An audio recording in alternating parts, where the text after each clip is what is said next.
Mula talaga nung na-mild brain stroke ako, do'n ko talaga na-realize na talaga namang every gising is a blessing. Tara at samahan niyo ako sa aking buhay ngayong pumapasok na nga ako sa work at meron ng pasok sa school yung anak ko. Dati pa naman, bago talaga ako magkasakit, ganito na yung routine ko pag may pasok nga yung anak ko sa school. Pagkagising ko nga, hindi ko muna siya ginigising para naman meron pang allowance yung kanyang pagtulog.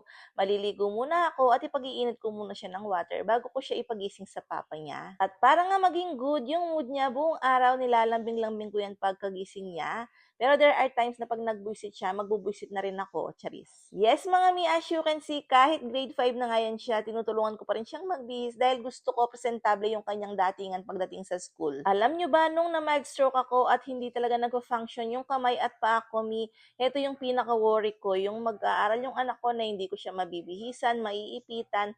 Ay, nahihiyak ako. Grabe, habang nagvo-voice over. Charis. Yun nga, ito yung worries ko, yung hindi ko na siya maasikaso. Dahil akala ko, hindi na talaga babalik sa dati yung aking kamay at saka yung paa ko. Pero yun nga, sa tulong ni Lord at ng aking therapist, ayan, sa Corelief, Physical Therapy Rehabilitation Center and Fitness, ayan, mabilis yung aking paggaling mga mi. Nagagawa ko na nga ulit yung mga bagay na akala ko hindi ko na magagawa ulit mga jay. Though hindi pa rin bumabalik sa normal yung paglakad ko and may mga numbness pa rin yung kamay ko, yung mga daliri ko, mga mimasor ko. Ayan, nakakakilos na ako ng maayos, ayan, nakakapag-work na ako.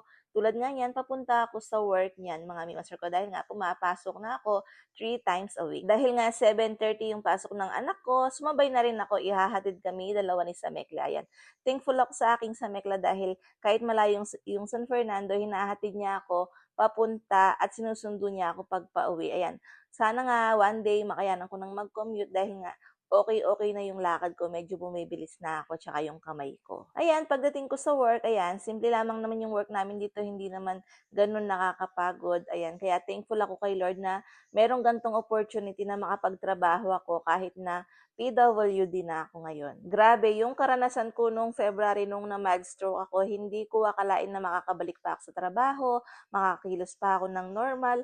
Akala ko talaga magiging baldado na ako. Kahit nga marami yung nagsasabi noon na makakabalik ako sa dati, mag-exercise lamang ako, may mga times talaga na pinanghihinaan ako ng loob. Pero yun nga, dahil nga siguro lumaki ako sa Panginoon, sa Sunday school, yung faith ko kay Lord talagang napakalaki ng faith ko kay Lord, hindi matutumbasan yun. Ayan, naging strong ako. Ayan, and hindi ko inaasahan na magiging ako sa ibang tao, magiging inspiration ako sa ibang tao.